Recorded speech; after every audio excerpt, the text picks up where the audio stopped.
धन्यवाद, धन्यवाद, धन्यवाद। परम पिता परमेश्वर, हम आपका हृदय से धन्यवाद करते हैं आपके महान प्रेम के लिए, अद्भुत सामर्थ्य के लिए, अद्भुत योजनाओं के लिए। आपकी सामर्थ्य के द्वारा हमारे जीवन में जो आप कार्य करते हैं, हमारे भीतरी मनुष्यत्व को नया बनाकर अपनी महिमा के लिए अपनी सामर्थ्य के द्वारा प्रकट करते हैं। हम आपका धन्यवाद करते हैं। चाहते पिता परमेश्वर, सच्चा विश्वास और सच्चा प्रेम हमें परमेश्वर के बिल्कुल निकट लाता है, ताकि परमेश्वर हमारे भीतरी मनुष्यत्व को नया बनाए।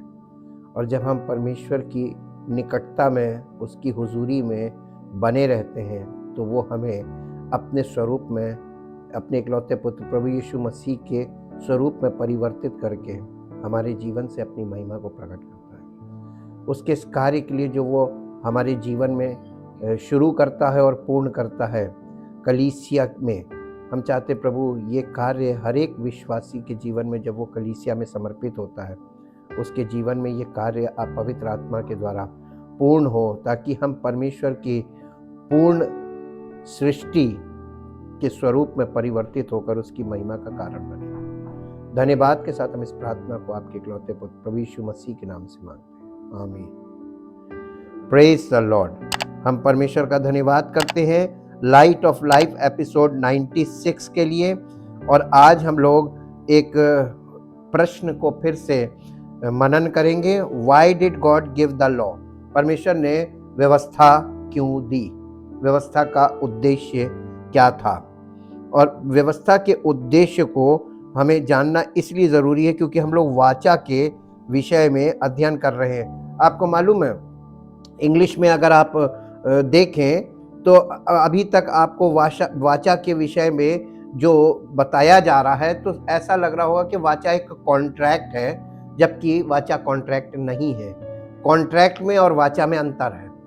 कॉन्ट्रैक्ट आप किसी के साथ करते हैं, एक अग्रीमेंट करते हैं, वो अग्रीमेंट किसी एक पार्टी के डिफॉल्ट से वो एग्रीमेंट टूटता है और वो पार्टी दोषी ठहरती है, और कानून के अंतर्गत आप न्यायालय में जा सकती है जो दूसरी पार्टी है, और आपको न्यायालय में इस विषय में मुकदमा चल सकता है। लेकिन जो वाचा है ये डिफरेंट है।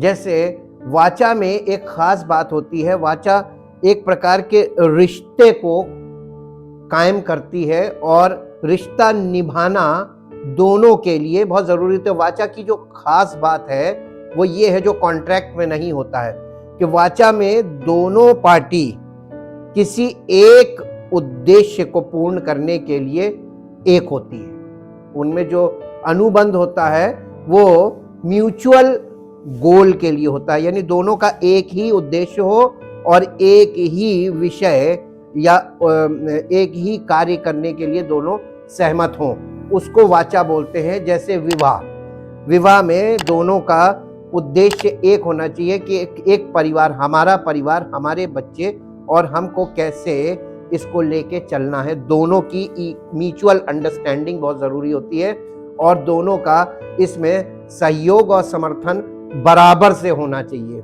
ये होती है वाचा। कॉन्ट्रैक्ट में ऐसा नहीं होता है। वाचा में लेकिन दोनों का इक्वल रिस्पॉन्सिबिलिटी होती है, इक्वल अकाउंटेबिलिटी होती है, दोनों की इक्वल है रोल। उसमें ये नहीं कि एक पार्टी बड़ी है और एक पार्टी छोटी, ऐसा नहीं होता।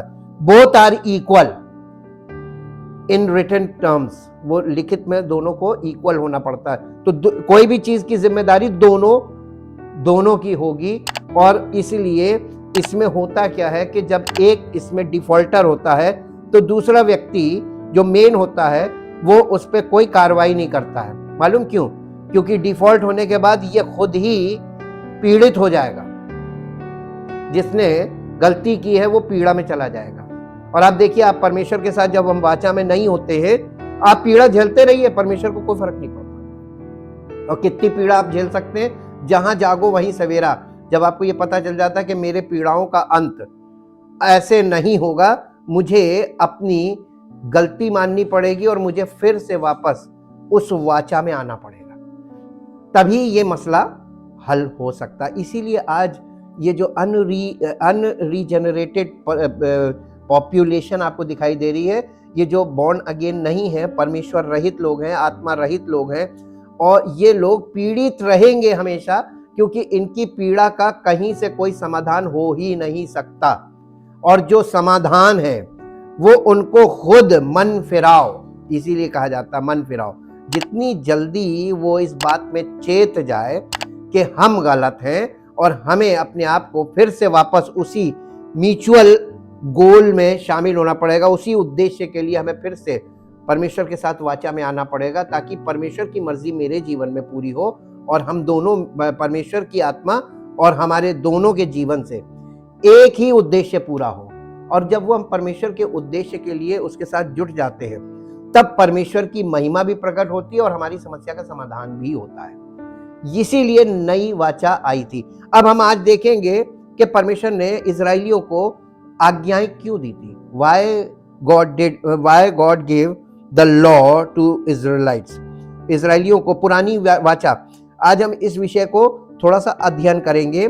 बाइबल विशेष रूप से दो वाचाओं के बारे में बात करती है, पुरानी वाचा और नई वाचा, विशेष दो ही हैं। पुरानी वाचा में जब हम जाके अध्ययन करते हैं तो वहां पे कई प्रकार की वाचाएं हैं, जैसे दो राजाओं के, दो देशों के बीच संधि होती है, वाचा बनती है कि भाई देखो, हम तुम्हारे लोग मेरे लोग होंगे, तुम हमारे यहाँ व्यापार करो, हम तुम्हारे यहाँ व्यापार करें।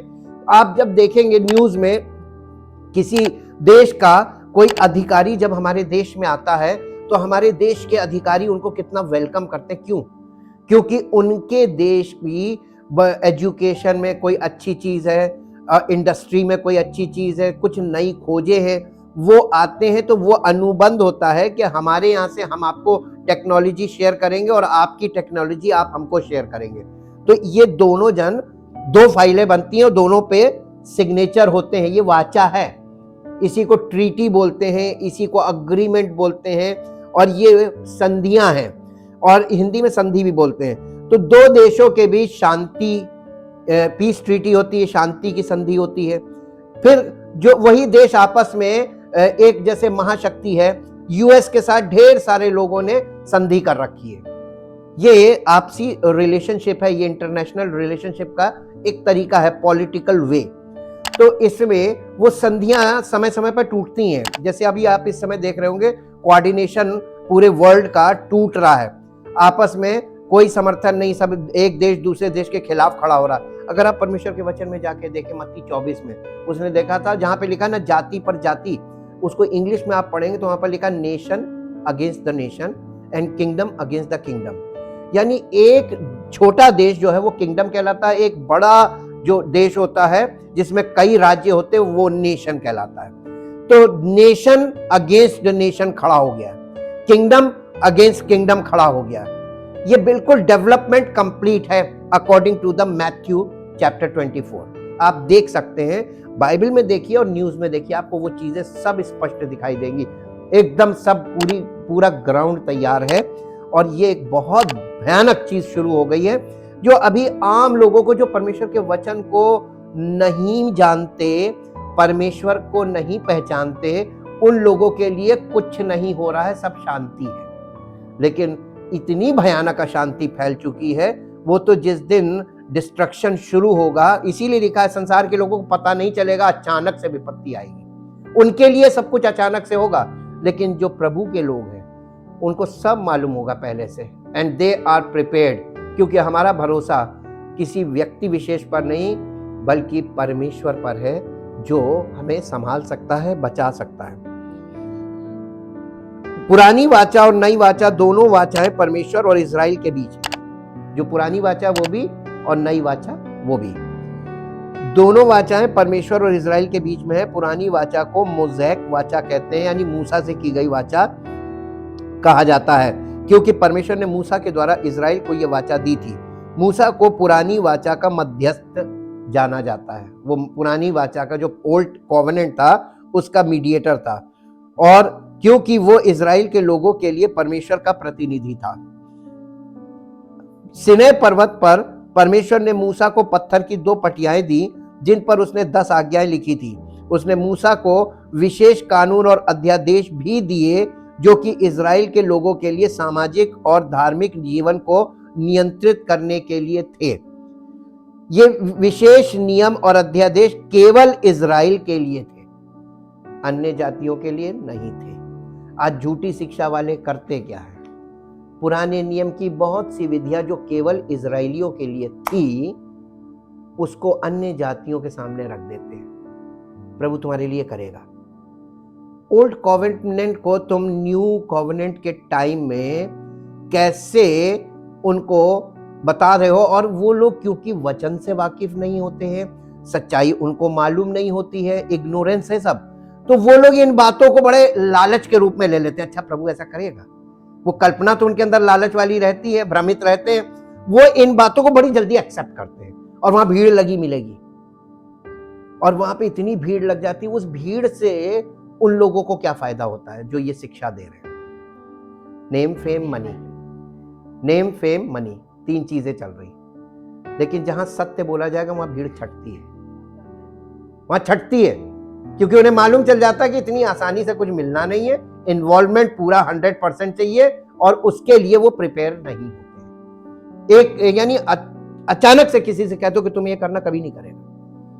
मेंटल प्रिपरेशन बहुत जरूरी है, उसको अपने बारे में कुछ तैयारी करनी होती है कि मैं करूं कि ना करूं, मैं अगर शुरू करूंगा तो क्या मैं इसको पूर्ण कर पाऊंगा। ये बहुत मेन उद्देश्य यही। यीशु मसीह ने एक बार एक कहानी सुनाई थी कि एक व्यक्ति, जब तू गढ़ बनाने को चले, किला, और पहले बैठकर हिसाब ना लगा ले कि मैं इस काम को शुरू करूंगा, क्या मैं इसे पूर्ण कर पाऊंगा, और अगर बिना सोचे समझे काम शुरू करोगे और बीच में काम बंद हो जाएगा, तुम्हारा प्रोजेक्ट फेल हो जाएगा और कंप्लीट नहीं होगा, तो लोग तुम्हारे पर हंसेंगे। यही होता है ना। मसीही जीवन के विषय में बात कर रहा था। मसीही जीवन शुरुआत तो लोग बिना सोचे समझे कर देते हैं, लेकिन पूर्ण वो कर इसलिए नहीं सकते क्योंकि वो विधि के विपरीत काम कर रहे होते हैं। जो परमेश्वर ने योजना बनाई है उस योजना के विपरीत चल रहे होते हैं। इसलिए कुछ समय बाद वो उछल कूद करने के बाद, जब वो चारों यानी साम दाम दंड भेद लगा के थक के बैठ जाते हैं, फिर उसके बाद वो कड़वे हो जाते हैं। फिर उनके अनुभव में आप उनसे ऐसे लोगों से बात कीजिए जो आए और बैक हुए, उन्होंने सारे प्रयास किए फिजिकली, जब उनको कुछ नहीं मिला। पहली चीज, उद्धार नहीं मिलेगा, पवित्र आत्मा नहीं मिलेगा, पवित्र आत्मा के फल नहीं प्रकट होंगे, और वो तमाम विधियों के द्वारा कुछ कुछ कुछ कुछ करके फिर धीरे से वो शांत हो जाएंगे। समझ जाइएगा कि इनकी शुरुआत गलत थी। इन्होंने किला बनाना शुरू तो किया था, लेकिन पहले बैठकर हिसाब नहीं लगाया था। कभी भी आप कोई ऐसा प्रोजेक्ट जो आपके अकेले पूरा नहीं किया जा सकता, इसमें कोलैबोरेशन है। नई वाचा में, पुरानी वाचा में भी कोलैबोरेशन था, नई वाचा में भी मनुष्य और परमेश्वर दोनों के बीच वाचा होती है, कॉवेनेंट। ये एक रिश्ते की शुरुआत होती है, और रिश्ते में खास बात क्या होती है मालूम है? जो मुद्दे की बात है, जहां कभी किसी का दिमाग नहीं जाता है, विश्वास योग्यता। वैवाहिक जीवन में भी पति और पत्नी के बीच बहुत उतार चढ़ाव आते हैं, आते थे, आते हैं और आते रहेंगे।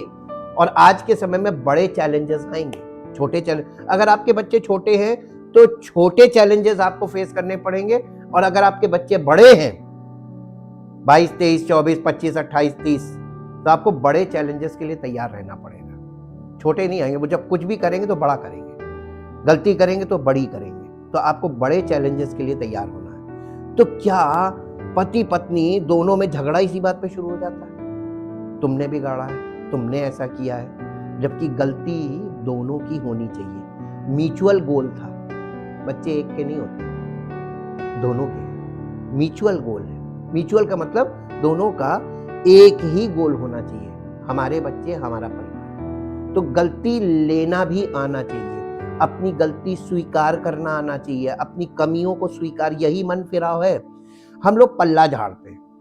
और देखिए, ये यीशु मसीह कहने लगा कि बुद्धिमान वो व्यक्ति है जो पहले बैठ के ये सोच लेता है कि हम ये काम शुरू करेंगे और परमेश्वर के साथ। इसीलिए लिखा हुआ है कि परमेश्वर के अधीन हो जाओ और शैतान का सामना करो, तब वो तुम्हारे पास से भाग जाएगा।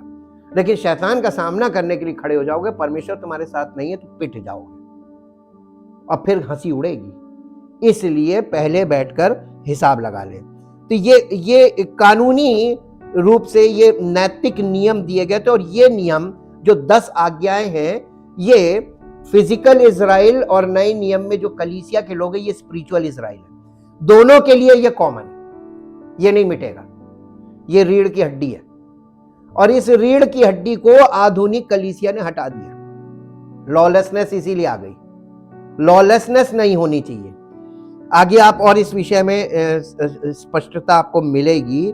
हाँ, लोगों को सामाजिक अच्छा विशेष नियम और अध्यादेश केवल इजराइल के लिए थे, परंतु 10 आज्ञाएं जिन्हें अक्सर बाइबल में व्यवस्था के रूप में संदर्भित किया जाता है, सभी लोगों के लिए परमेश्वर के नैतिक नियम है। सभी लोगों के लिए, पुराने नियम के लोगों के लिए भी, नए नियम के लोगों के लिए भी। मूसा ने इजराइल के लोगों से कहा, व्यवस्था विवरण की पुस्तक 4 अध्याय 13 पद, 4 अध्याय का 13 पद पढ़ दीजिए। हम लोगों ने कल भी पढ़ा था इसको। व्यवस्था विवरण 4 अध्याय 13 पद। और उसने तुमको अपनी वाचा के 10 वचन बताकर उनके मानने की आज्ञा दी और उन्हें पत्थर की 2 पटियाओं पर लिख दिया। अब आप देखिए, पुराने नियम के जो इजराइल थे, फिजिकल इजराइल द नेशन, वहां पे परमेश्वर ने पूरे नेशन को या पूरे राष्ट्र को पत्थर पे अपने आप अपनी उंगली से लिखकर ये 10 आज्ञाएं दी थी। ठीक, लेकिन नए नियम में परमेश्वर ने नियम बदल दिया, लेकिन व्यवस्था वही है। नियम क्या बदला? अब वो पत्थर पे हमें कलीसिया के लोगों को, जो स्पिरिचुअल इजराइल है, इनके हृदय पर लिखेगा वही 10 आज्ञाएं। तो कहां 10 आज्ञाएं खत्म हुई? अब कलीसिया ने झूठी शिक्षा क्या बना दी मालूम है? कि हमारे लिए 10 हुक्म नहीं है। रीढ़ की हड्डी कैसे नहीं जी। यही तो न्यू कॉवेनेंट की मेन खास बात थी कि मैं अपनी व्यवस्था उनके हृदय पर लिखूंगा और उनके मन में समाऊंगा, यानी उनके माइंड में उसको एस्टैब्लिश करूंगा और हृदय पर लिख दूंगा। तो एक जगह लिखेगा और एक जगह उसको फीड करेगा सॉफ्टवेयर में, हमारे माइंड में। माइंड हमारा सॉफ्टवेयर है, और मैं तब वे मेरी विधियों पर चलेंगे। और इसके बिना नए नियम में आप कभी कंप्लीट हो ही नहीं सकते। आप सच्चे मसीही नहीं हो सकते अगर आपके हृदय पर परमेश्वर ने खुद ना लिखी हो। और 2 कुरिन्थियों 3 अध्याय में पौलुस इसी का वर्णन कर रहा है, कलीसिया में पवित्र आत्मा कर क्या रहा है। मैंने अपनी स्याही से नहीं, परंतु परमेश्वर की आत्मा के द्वारा पत्थर की पटियाओं पर नहीं, परंतु मांस रूपी हृदय की पटियाओं पर पवित्र आत्मा व्यवस्था लिख रहा है। कलीसिया में यही तो काम किया जा रहा है, हमारे हृदयों पर लिखी जा रही है और हमारे माइंड में उसको फीड कर रहा है रेगुलेशंस के साथ। और अगर ये काम पवित्र आत्मा ने हमारे जीवन में नहीं किया, बॉर्न अगेन इसीलिए तो कर रहा है कि बॉर्न अगेन होने के बाद ही हो सकता है। और यही, इसी को आप हृदय का खतना समझ लीजिए। और जब तक वो ये काम नहीं कर लेगा, तब तक आप मसीह में नहीं हैं। मसीह में जो लोग हैं उनके हृदय पर लिखी होनी चाहिए, और वो आपको चलते फिरते वो आपके अंदर से रिमाइंड कराएगी। पवित्र आत्मा रिमाइंड कराएगी, देखो मैंने लिखा था ना, इसको याद रखना। परमेश्वर को मुझे छोड़ किसी और को परमेश्वर करके ना मानना परमेश्वर की पहली आज्ञा। माता पिता का आदर कर, उनकी सेवा कर, तब तेरा भला होगा। नहीं किया तो तुम मसीही नहीं। अपने बच्चों की जिम्मेदारी आपकी है। बच्चा जो कुछ भी कर रहा है, नाम वल्दियत किसकी है? सन ऑफ क्या है? उसको अब कानून में फंसेगा वो, तुम्हारा लड़का है, इससे हमें मतलब नहीं। तुमने उसको शिक्षा गलत नहीं, तुम्हारा मार्गदर्शन सही नहीं, तुम्हारा जीवन खुद सही नहीं था, इसलिए बच्चा बिगड़ गया। आप घूम के फंसेंगे वहीं। आपके बच्चे आपको प्रकट करेंगे कि आप क्या थे। इसीलिए परमेश्वर के वचन को बहुत अच्छी तरीके से समझिए कि आप क्या परमेश्वर हमसे कह रहा, हमको उसने क्या दिया है। पुरानी वाचा सशर्त थी, यानी उसमें शर्तें थी। इसका अर्थ है कि परमेश्वर ने मनुष्यों को आशीष देने की प्रतिज्ञा की, यदि वे उसकी आज्ञा का पालन करते हैं तो। कंडीशन क्या है? पुराने नियम का कोई भी आपको आशीष की बात लग रही है, मैं तुम्हारे रोगों को दूर करूंगा, उसमें आशीष, उसमें एक कंडीशन छिपी हुई, आज्ञा मानोगे तो, नहीं मानोगे तो नहीं। अब बताइए, कौन सी आपने बाइबल पढ़ी, कौन सा प्रचार सुन लिया, सच्चा के झूठा। जिस व्यक्ति से आप सुन रहे थे वो व्यक्ति आपको गलत शिक्षा दे रहा था और आप वो वर्सेस को पकड़ रहे थे। किसी को पद भेज देने से उसका उद्धार कभी नहीं होगा। आप बाइबल का प्रचार क्यों कर रहे हैं, जबकि बाइबल का प्रचार नहीं करना है।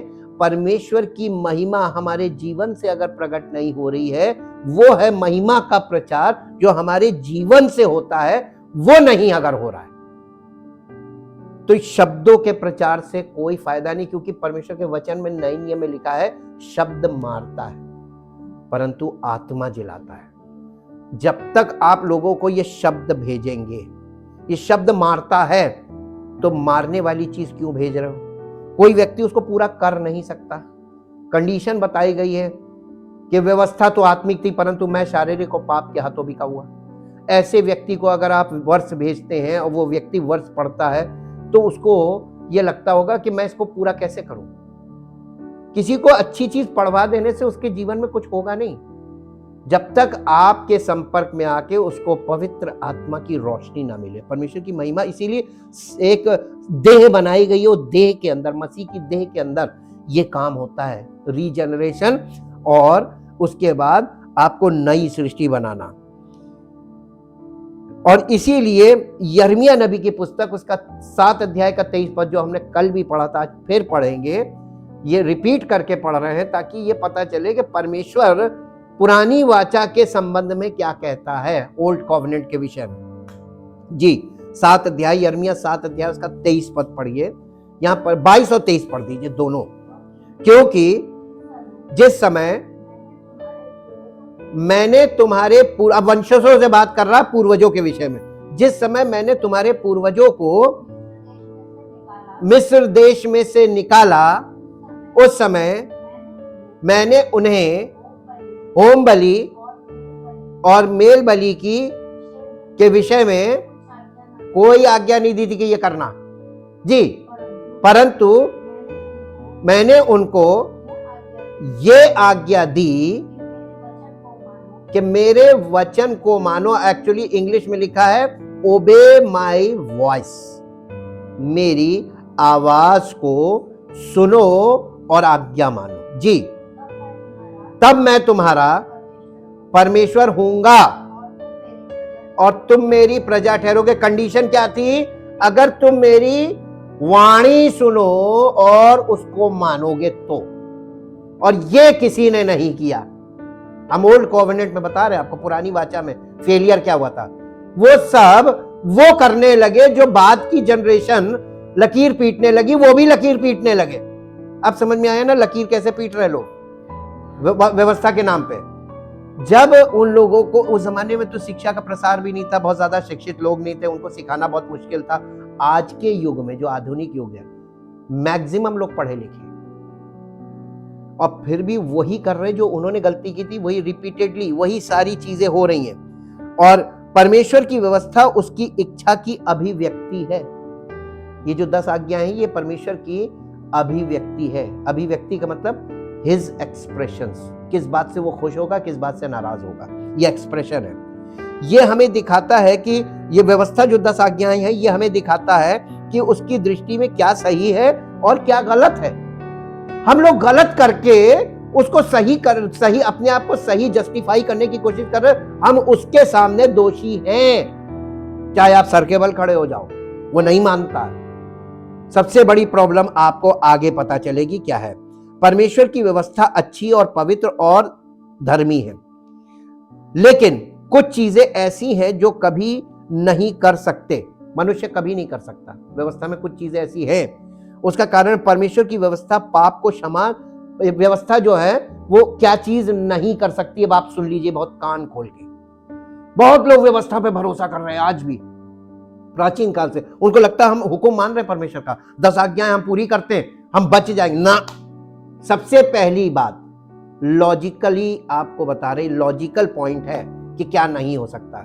मालूम, परमेश्वर की व्यवस्था धर्मी है, अच्छी है, भली है, सब कुछ है, लेकिन व्यवस्था का उद्देश्य आपको पापों की क्षमा देना नहीं है। हमारे देश में जो कानून है वो भी व्यवस्था ही कहलाता है, लॉ। कानून का काम आपको इनाम देना नहीं है कि आपने मर्डर कभी नहीं किया, लो इनाम ले लो आगे। इनाम देगा? नहीं किया, अच्छा किया, करते तो सजा मिलेगी। तो कानून काहे के लिए दिया जाता है कि गलती करोगे तो ये पनिशमेंट होगा। कानून का ये काम है ना। तो कानून किसके लिए दिया गया है? गलत लोगों के लिए, अपराधियों के लिए, निरंकुशों के लिए, है ना। तो परमिशन व्यवस्था किसके लिए दी थी? पापियों के लिए, ताकि उन्हें पता चले कि ये पाप है जो हम कर रहे हैं। और सब गलती करने के बाद कहते हैं कि हम तो आज्ञा मानते, 10 आज्ञा मानते, दावे ठोकते। और मालूम इसका परिणाम, एक्सप्रेशन, अपने आप को धर्मी घोषित करने के लिए बहस करते हैं, झगड़ा करते हैं और दूसरों के सामने साबित करने का पूरा प्रयास करते हैं। है गलत? एक तो तुम गलती कर रहे हो, ऊपर से साबित कर रहे हो अपने आप को कि मैं सही हूं। परमेश्वर की व्यवस्था अच्छी और पवित्र और धर्मी है, लेकिन कुछ चीजें ऐसी हैं जो वो कभी नहीं कर सकती, व्यवस्था नहीं कर सकती। परमेश्वर की व्यवस्था पाप को क्षमा नहीं कर सकती। तो पाप को इंगित कर सकती, यानी बता सकती कि ये पाप है, लेकिन क्षमा नहीं कर सकती, है ना। क्षमा कौन करेगा? उसके लिए आपको एक ऐसा व्यक्ति चाहिए जो आपको बचा ले जाए। जब आप कोर्ट में जाते हैं, जज आपको माफ नहीं करेगा, वो या तो फाइन करेगा या पनिश करेगा, सजा। बचाने वाला वकील होता है, एडवोकेट चाहिए। प्रभु यीशु मसीह हमारा एडवोकेट बन के आया। उसने कहा मैं तुम्हारी जगह भर दे रहा हूं, अब तुम मेरे पल्ले हो, मैं तुम्हें बचाऊंगा एक शर्त पे। फिर आएगी शर्त, यदि तुम मेरे को फॉलो करोगे तो जो माफी मिली है ये परमानेंट हो जाएगी। और अगर मैंने तुम्हें यानी वहां से जमानत दिला दी और तुम गलत जिंदगी जिए, तो लास्ट में न्याय होगा ना, तो तुम गलत जगह चले जाओगे। इसीलिए उद्धार पाने के बाद भी 2 रास्ते हैं, या तो इटर्नल पनिशमेंट या इटर्नल लाइफ, अनंत जीवन है या अनंत दंड। तो अनंत दंड के लिए मसीह में आने के बाद लोग अनंत दंड के भागी बनेंगे 100%, अगर वो बिल्कुल एक्यूरेट नहीं चले। हम बार बार एक वर्ड पे बहुत जोर दे रहे हैं, एक्यूरेसी।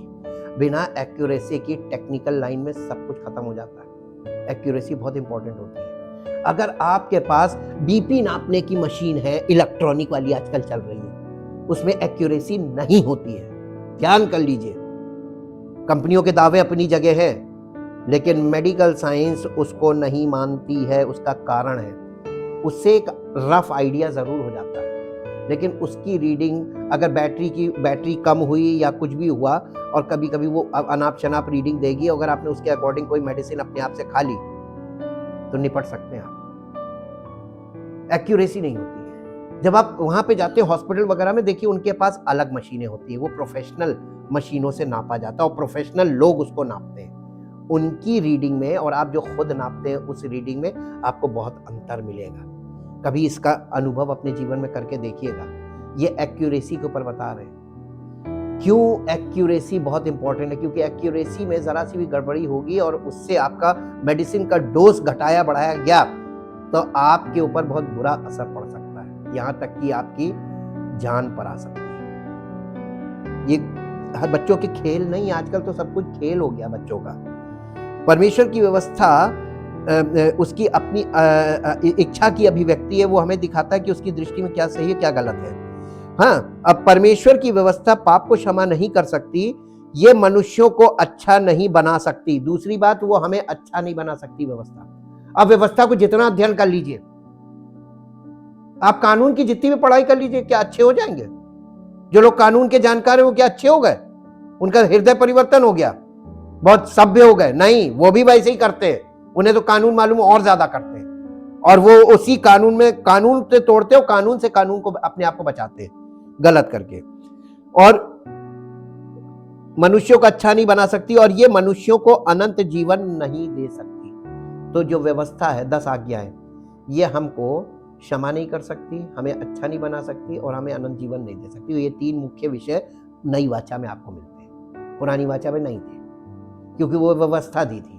व्यवस्था, अब आपके पास क्वेश्चन उठ जाना चाहिए तुरंत, यदि व्यवस्था मनुष्य को बचा नहीं सकती और यदि मनुष्य को अच्छा नहीं बना सकती तो परमेश्वर ने व्यवस्था दी क्यों?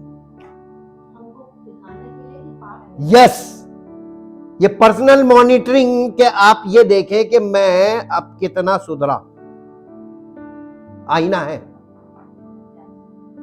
पाप का आईना, ये आपको बताएगा पाप। व्यवस्था का काम केवल ये बताना है कि ये पाप है। व्यवस्था का महान कार्य लोगों को ये दिखाना था कि पाप क्या है, और लोग व्यवस्था के द्वारा अनंत जीवन पाने की कोशिश कर रहे हैं। यही तो गलत है। ये तो मसीह का विरोध हो गया, परमेश्वर की योजना का विरोध हो गया, और उन्हें एक उद्धारकर्ता की आवश्यकता को दर्शाना था। व्यवस्था का मुख्य उद्देश्य था यह दिखाना कि तुम पापी हो, स्वभाव से पापी हो, तुम्हारे स्वभाव में पाप है, और तुम आज माफी मांगोगे, कल फिर करोगे, 1 घंटे बाद करोगे। ये तुम्हारा स्वभाव है, और तुम्हें एक छुड़ाने वाला चाहिए, उद्धारकर्ता, जो तुमको छुड़ा ले आगे। जब कोई व्यक्ति थाने में बंद हो जाता है, जेल भेज दिया जाता है, तो वो अपने आप को नहीं छुड़ा सकता। छुड़ा सकता है? फिर कौन छुड़ाएगा उसको? मान लीजिए उसका अपने माता पिता से कोई अच्छा संबंध नहीं, वकील भी नहीं छुड़ाएगा। कहां से छुड़ाएगा? वकील को पैसा चाहिए, और फिर परस्यू कौन करेगा केस को? पैरवी करनी पड़ती है। जब तक कोई उसका अपना व्यक्ति, दोस्त हो, रिश्तेदार हो, या कोई परिवारी जन उसकी पैरवी नहीं करेगा। अभी आप लोग इस संसार में रहकर आपको बहुत कुछ नहीं मालूम है। बिना पैरवी के ना पुलिस काम करेगी, ना वकील काम करेगा, कोई नहीं, सबको तो देगा कौन? वो आदमी सामने आए जो पेमेंट करेगा, वो पैरवी करेगा। पैरवी कौन करेगा? जो पेमेंट करेगा। तो परमेश्वर ने हमारे लिए एक व्यक्ति रखा, उद्धारकर्ता का मतलब हमारी पैरवी करने वाला। मुकदमा हुआ, पकड़े गए, पैरवी कौन करेगा? वकील वहां मिलेगा, आपको सब कुछ मिलेगा, लेकिन वहां पर खर्च कौन करेगा? पैरवी का मतलब आगे आओ। तो अक्सर लोग अपना संबंध खत्म कर लेते हैं, भैया हमारा ऐसे कोई मतलब नहीं, जो करना चाहो कर लो। मालूम क्यों? पैसा कहां से लाएंगे? अभी छुड़ाएंगे, अभी दो दिन बाद फिर करेगा। कब तक छुड़ाएंगे? छुड़ाने की भी लिमिट खत्म हो जाए, क्योंकि एक बार आपने अगर किसी को गलत करने में छुड़ा लिया, बच्चे को खास तौर से, वो बच्चा आपको हमेशा यही करेगा, और आप हमेशा वहां लाइन लगाए खड़े रहेंगे। कब तक पैरवी करेंगे? सब चीजें अनंत है इस दुनिया में, कोई चीज का अंत नहीं है, सब अनंत है। अब बताइए, अनंत दंड तक आप उसकी पैरवी करते रहेंगे, वो अपराध करता रहेगा, आप पैरवी करते रहेंगे, अपराध करता रहेगा। पैरवी कब तक? जब तक दोनों में से एक मिट नहीं जाएगा। या तो पैरवी करने वाला मिट जाए, या अपराध करने वाला मिट जाए, तब तक पैरवी चलेगी, तब तक अपराध चलेगा। ये हालत है। और इसीलिए, क्योंकि व्यवस्था के द्वारा पाप की पहचान होती है। रोमियो की पत्री 3 अध्याय 20 पद खोल के पढ़िए। क्योंकि व्यवस्था के कामों से कोई प्राणी परमेश्वर के सामने नहीं ठहरेगा, इसलिए कि व्यवस्था के द्वारा, व्यवस्था काहे के लिए दी गई थी? और लोगों ने उसी को घुमा के चलो यही तो हमारी धार्मिकता है, लगे हुए सब फिजिकली। जब मनुष्य अपने पापीपन और उस न्याय को देखते हैं जिसके अधीन वे परमेश्वर की व्यवस्था को तोड़ते हैं, तो उन्हें एक उद्धारकर्ता की आवश्यकता दिखाई देती है। अरे यार, मौत की सजा हम पर है, हमने अपने माता पिता का आदर नहीं किया। क्योंकि वहां पर 10 आज्ञाओं के अनुसार जो माता पिता का आदर नहीं करते हैं, मूसा से उसने कहा था, मार देना। ऐसा करके तुम समाज से गलत व्यक्तियों को मिटा देना। मृत्यु दंड सब पे था, व्यभिचार करे मार देना, स्त्री पुरुष दोनों खड़ा करके मार दो, पथरवाह करके। तो ये पथरवाह करना संसार, ये विधि थी कि जितने भी 10 आज्ञाएं हैं ना, इनको जो तोड़े उन्हें मार दो। ये मार देने वाली जो मृत्यु की आज्ञा थी, ये आज्ञा 10 आज्ञाओं में मृत्यु की आज्ञा है कि जो ये करे, और जिसने एक आज्ञा तोड़ी वो 10 में दोषी ठहरा, उसे मार दो। मार क्यों दिया जाता था? जान से मारने, यानी मृत्यु दंड। इसलिए क्योंकि जिसने एक तोड़ा उसने सब तोड़ दिया, इसलिए क्योंकि देने वाला एक ही है। जिसने ये कहा कि चोरी ना करना, उसी ने कहा व्यभिचार भी ना करना। अगर तुमने व्यभिचार नहीं किया, चोरी की, तो तुमने उसकी आज्ञा मानी। ये आदम और हवा ने कितनी आज्ञाएं तोड़ी थी? एक ही तोड़ी थी, और एक तोड़ के उसने सारी आज्ञाओं पर दोषी ठहराया। वहां से आप चलेंगे तो आपको पता चलेगा आज मनुष्य पापी इसलिए स्वभाव में क्योंकि आदम ने एक ही आज्ञा तोड़ दी थी और इसलिए वो सब बातों में दोषी ठहरा। इसीलिए जो 10 आज्ञा है वो देने वाला एक है, तो तुमने अगर एक तोड़ी तो तुमने 10 तोड़ दी, तुमने उसका अनादर किया तो तुम मृत्यु दंड के अधीन हो। जब आप 10 आज्ञाएं देख लेंगे और समझ जाएंगे, पवित्र आत्मा कायल करेगा, तब आपको पता चलेगा हमें उद्धारकर्ता की जरूरत है। अभी तक आपको उद्धारकर्ता की जरूरत नहीं महसूस हुई होगी। अब आप बताइए क्या आपको यीशु मसीह कितना इंपॉर्टेंट है हमारे लिए?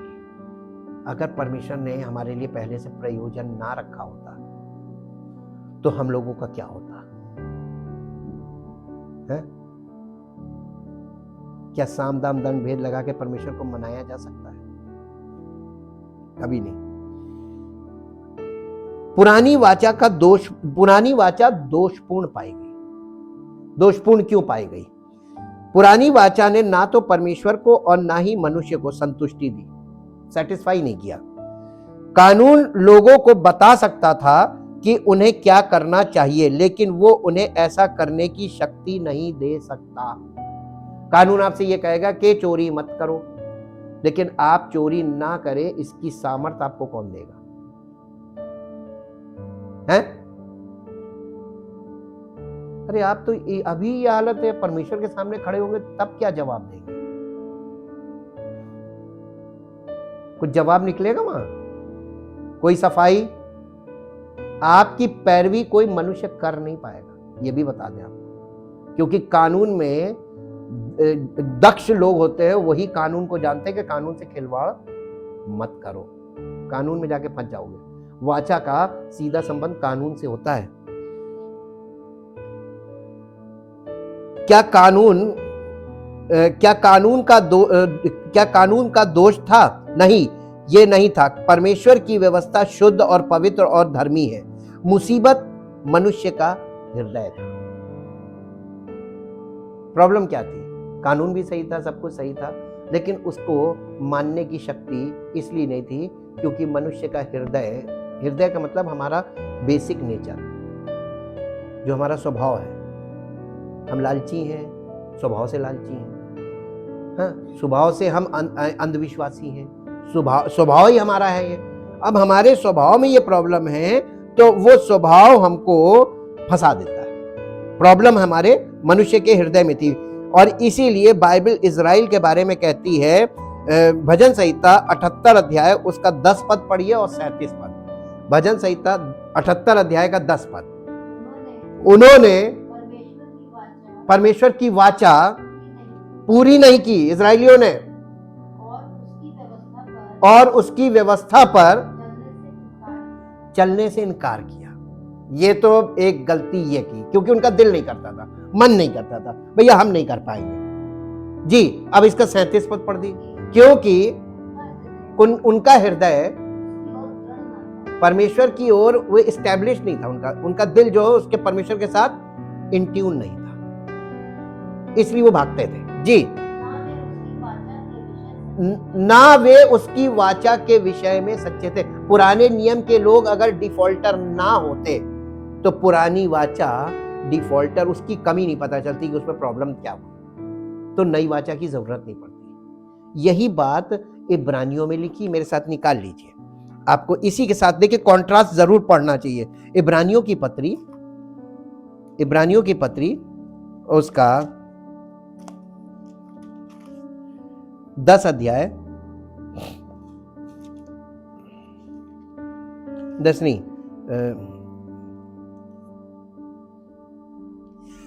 8 अध्याय का 7 पद पढ़िए। 8 अध्याय का 7 पद, इब्रानियों 8 अध्याय का 7 पद। क्योंकि यदि वो पहली वाचा निर्दोष होती तो नई वाचा की जरूरत ही नहीं होती, उसके लिए अवसर ना ढूंढा जाता। पर वो उन पर दोष लगाकर कहता है, प्रभु कहता है, देखो वे दिन आते हैं कि मैं इजराइल के घराने के साथ और यहूदा के घराने के साथ नई वाचा बांधूंगा। ये उस वाचा के समान ना होगी, पुरानी वाचा के समान, जो मैं उनके बाप दादों के साथ उस समय बांधी थी, जब मैं उनका हाथ पकड़कर उन्हें मिस्र देश से निकाल लाया, क्योंकि वो मेरी वाचा में स्थिर नहीं रहे, इसलिए मैंने उनकी, परमेश्वर ने क्या पुराने नियम के लोगों की सुधि ली थी? जब आप दूसरों को ये बताते हैं देखो प्रभु तुम्हें आशीष देगा दावे के साथ, तो बाइबल तो ये कह रही है कि नहीं देगा, उनको भी नहीं दी थी। तो तुम गलत चीज, गलत शिक्षा क्यों दे रहे हो? किसी को झूठी दिलासा क्यों दे रहे हो? झूठी शिक्षा में झूठी दिलासा, झूठा विश्वास डेवलप होता है, इसीलिए क्योंकि वो वचन से वाकिफ नहीं है। अब पुराने नियम की कोई भी आयत, किसी को कोई आशीष वाली आयत कि वो तुम्हारे रोगों को दूर करेगा, ऐसे करके लोग भेजते हैं, तो ये कैसे वो कह रहे हैं? ये दावा गलत है। और यहां प्रभु दोष लगा के कह रहा है, पास्टर नहीं जी। मैंने उनकी, परमेश्वर कह रहा मैंने उनकी सुधि नहीं ली, प्रभु यही कहता है। फिर प्रभु कहता है कि जो वाचा मैं उन दिनों के बाद इज़राइल के घराने के साथ बांधूंगा, वो ये है कि मैं अपनी व्यवस्था को उनके मनों में डालूंगा और उसे दो काम करूंगा, मनों में डालूंगा और हृदय पर लिखूंगा। संडे को मैंने आपको बताया था ना कि परमेश्वर ने कहा मैं उनके अंदर से पत्थर का हृदय निकालकर उन्हें मांस का हृदय दूंगा। ये व्यवस्था लिखी जाएगी मांस के, पत्थर की पटियाओं पर नहीं, परंतु मांस रूपी हृदय की पटियाओं पर। 2 कुरिन्थियों 3 अध्याय में लिखा है। तो नया हृदय का मतलब वो हृदय जिस पर परमेश्वर की आज्ञाएं लिखी होंगी। ये है चेंज, एक्सचेंज ऑफ हार्ट, हृदय बदलेगा। और उसके बाद मैं उनके अंदर नया मन दूंगा, माइंड ऑफ क्राइस्ट, यानी उनके मन में संवा दूंगा, ये कह रहा। तो वो मन में कैसे संवाएगा? बोरी थोड़ी ना ऐसे ठूस ठूस के, वो हमें नया मन दे देगा। तो परमेश्वर न्यू कॉवेनेंट में परमेश्वर 2 चीजें हमको नहीं देगा, और वो परमेश्वर ही दे सकता, पास्टर नहीं दे सकता। वो क्या है? New heart and new mind. और बिना हार्ट और माइंड दोनों चेंज हुए आप वो लाइफ नहीं जी सकते। उसके बाद उसने लिखा कि मैं उनको अपना आत्मा देकर ऐसा करूंगा कि वो मेरी विधियों पर चलेंगे। तो पवित्र आत्मा कब मिलेगा? लास्ट में। पहले आपकी ये 2 चीजें मिलेंगी। परमेश्वर इस काम को करेगा कैसे, इसकी भी उसने तरीके बताए हैं, सब लिखा हुआ है। बिना पवित्र आत्मा के खुलेगा नहीं। ये है new covenant. New covenant, old covenant में प्रॉब्लम्स आई थी, वो परमेश्वर को मिल गया एक्सपीरियंस, और उसने फिर ऐसी व्यवस्था, ऐसी वाचा बनाई है जिसमें मनुष्य की कोई होशियारी नहीं चलेगी। अब परमेश्वर को देखिए, आप किसी व्यक्ति को मूर्ख बनाते रहेंगे पीढ़ियों से पीढ़ियों तक, इतना मूर्ख बनाए, उसको तो बड़ा ज्ञान मिल गया कि कितने तरीके हैं मूर्ख बनाने के मनुष्य के पास, पीढ़ियों की, पीढ़ी से पीढ़ी तक। तो वो व्यक्ति इतना मजबूत हो जाएगा और उसके पास इतना एक्सपीरियंस हो जाएगा कि उसके बाद वो ऐसा मास्टर प्लान बनाएगा जिसमें कोई उसको मूर्ख ना बना पाए, बल्कि जो कोशिश करे वो खुद मूर्ख बने। अब नई वाचा में मालूम क्या है? लोग खुद मूर्ख बन रहे हैं। जो गलत कर रहा है, लिखा है तुम वचन को ना मानकर अपने आप को धोखा दे रहे हो। तो धोखा किसको दे रहे हो? अब वो धोखा नहीं खाता। नई वाचा में वो नहीं धोखा खा रहा, नई वाचा में लोग खुद धोखा खा रहे हैं, खुद को धोखा दे रहे हैं, दूसरों को धोखा दे रहे हैं और धोखा खा रहे हैं। लेकिन परमेश्वर धोखा नहीं खा सकता। परमेश्वर ने अनुग्रह पर अनुग्रह करके मनुष्य को अवसर पर अवसर दिया, इसलिए हमको नई वाचा दी गई है जिसमें कोई भी ऐसा होल नहीं है जहां से कोई गलत व्यक्ति एंट्री पा जाए। और मालूम है, नई वाचा का मुख्य व्यक्ति जो आपको रिसीव करता है परमेश्वर के राज्य में, वही द्वार है। His name is Jesus Christ. उसने कहा द्वार मैं हूं, बिना मेरे कोई पिता तक नहीं पहुंच सकता। वो ऐसी जगह पे खड़ा हुआ है कि एंट्री मिलेगी ही नहीं, बॉर्न अगेन के अलावा किसी को नहीं मिलेगी। द ओनली वे, इसीलिए यीशु मसीह ने कहा था बिना मेरे कोई पिता तक नहीं पहुंच सकता, मार्ग सत्य और जीवन मैं ही हूं। अब तो समझ में आ गया होगा ना कि उसके अलावा कोई नहीं जा सकता। और वो शारीरिक देह पहले ही उतार देगा और बॉर्न अगेन को ही अंदर, यानी आपकी आत्मा को रिसीव कर लेगा। Thank you, thank you, thank you Lord. परमपिता परमेश्वर, हम आपका हृदय से धन्यवाद करते हैं आपके महान प्रेम के लिए, उस अद्भुत अनुग्रह के लिए प्रभु, जो आपके पुत्र प्रभु यीशु मसीह के द्वारा सब विश्वास करने वालों के लिए अभी भी प्रकट हो रहा है। वो अनुग्रह अभी भी काम कर रहा है। हम धन्यवाद करते प्रभु, अनुग्रह का द्वार अभी भी खुला हुआ है। जो कोई चाहे प्रभु के पास आए वो अनुग्रह करेगा, और अनुग्रह करके उसको वो जीवन देगा जो जीवन हम कुछ करके प्राप्त नहीं कर सकते। हाँ प्रभु, आपके अनुग्रह से हमें नया जन्म प्राप्त होता है और नया जीवन मिलता है। हमारे किसी कार्य के द्वारा, हमारे कुछ करने के द्वारा यह हमें प्राप्त हो ही नहीं सकता। इसलिए हम पिता आपका धन्यवाद करते हैं इस नई वाचा के लिए, और चाहते प्रभु कि लोग जो यीशु मसीह पर विश्वास कर रहे हैं वास्तव में, वो इस तथ्य को अच्छी तरीके से समझे, ताकि उनका विश्वास और भरोसा केवल प्रभु यीशु मसीह पर हो।